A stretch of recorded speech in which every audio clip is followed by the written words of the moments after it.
ഷോപ്പിലുള്ള രാജന്റെ പെങ്ങളാണ് സാഹിറ.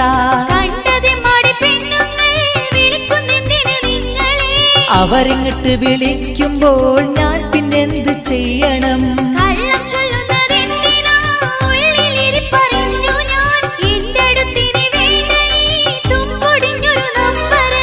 എന്റെ പൊന്നു സാഹിറ വെറുതെ പറയുന്നെന്തിനാ? പടച്ചോനാണിതു സത്യമാ, നിനക്ക് സംശയ രോഗമാ?